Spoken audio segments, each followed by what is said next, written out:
আমার একজন ভাই ছিলেন যিনি ইউএস বাংলাতে জব করতেন, তার নাম হচ্ছে জাহিদ আলম। তো আমি কল দিয়ে বললাম যে ভাইয়া আমি তো প্রোগ্রাম আছে আমার, আমি জাস্ট ঢাকায় যাব আবার ব্যাক করব এবং আমার প্রোগ্রামটা ধরতে হবে, রাজশাহীতে আমার প্রোগ্রাম আছে। তো বললো যে ঠিক আছে স্যার, আপনি বলেন কি করতে পারেন। বললাম আপনি ফ্লাইটে টিকিট কাটেন, সকালে একটা বিকালবেলা একটা টিকিট কেটে দিলেন, নিজে টাকা দিয়ে কাটলেন। পরে টাকা ব্যাক দিব, কথা বললাম কয়েক মিনিট, ভাই টাকা ব্যাক দিব, কেমন আছেন, কি অবস্থা। তাগড়া যুবক মানুষ, একদম যুবক। তো ঠিক আছে, আপনার টিকিট কেটে দিয়েছি, টাকাটা না দিলেও হবে, সমস্যা নাই, রাখেন না, আমি তো আপনাকে ভালোবাসি আল্লাহর জন্য। নাই ভাই টাকা দিব, নাম্বার দেন আপনি আমাকে। বললো আমার এই নাম্বারে বিকাশ আছে, আপনি টাকাটা পাঠায় দেন। কি সুন্দর ভাষা, কি সুন্দর কথা। এয়ারপোর্টে গেলে ভিআইপি জায়গাতে বসাবে, আমাকে একদম প্লেন পর্যন্ত উঠায় দিয়ে আসে, যতবার যাই সালাম, গেলেই ticket confirm, boarding pass confirm, সব ওকে। ফেসবুকে জাস্ট ঢুকেছি, নর্মালি ফেসবুকে জাস্ট ঢুকেছি, দেখছি জাহিদ ভাইয়ের ছবি দেওয়া, আর উপরে লেখা আছে ইন্না লিল্লাহি ওয়া ইন্না ইলাইহি রাজিউন। ছবিটা দেখে আমার কলিজায় আঘাত লাগে। কয়েকদিন আগে কথা বললাম, 3-4 দিন 5-10 দিন হবে, এই মানুষটা কেমনে দুনিয়া থেকে বিদায় নিল, কেমনে সম্ভব। পরে পোস্ট পড়লাম, দেখলাম তানুরের যে রাস্তা আছে, বাইক নিয়ে আসছিল, একটা ট্রলি এসে বা কোনো একটা গাড়ি এসে মেরে দিয়েছে, বাইক থেকে পড়ে একটা চোটে একটা আঘাতে জায়গায় শেষ হয়ে গেছে। এটাই দুনিয়া, একটা মুহূর্তের কোনো গ্যারান্টি নাই। আমি দোয়া করি আল্লাহ তাআলা আমার জাহিদ ভাইকে জান্নাতুল ফেরদাউসের উচ্চ মাকাম নসিব করে দিক। পড়েন সবাই আমিন।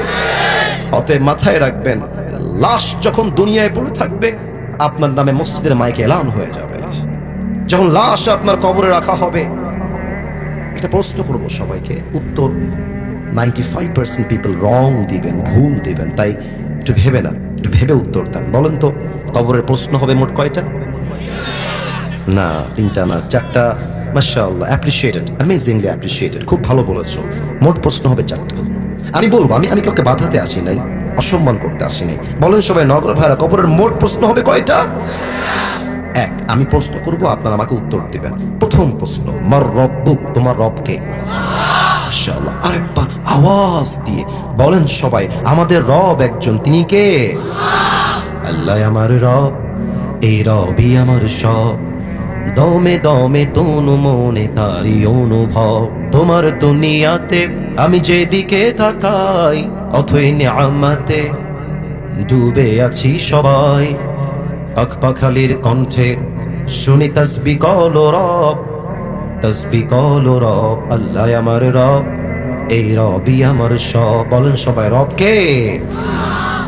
আওয়াজ নাই পামে, বলেন সবাই, রব কে? প্রথম প্রশ্ন শেষ। দ্বিতীয় প্রশ্ন, ওমান নবিয়্যু আতারিফু হাযা রাজুল, do you know this person, who is হি?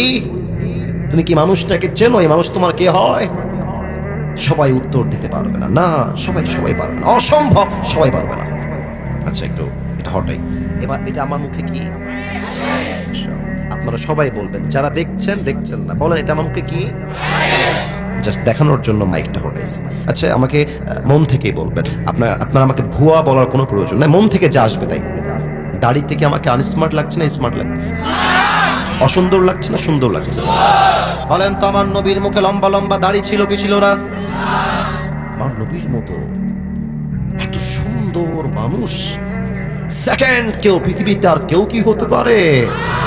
যাদের চেয়ে সুন্দর তুমি, নবী আমার কমলিহি ওয়ালা, দো জাহানের বাদশা তুমি, প্যারা নবী সাল্লে আলা, দো জাহানের বাদশা তুমি, প্যারা নবী সাল্লে আলা, যাদের চেয়ে সুন্দর তুমি, নবী আমার কমলিহি ওয়ালা। সুবহানাল্লাহ পড়বেন না আপনারা সবাই?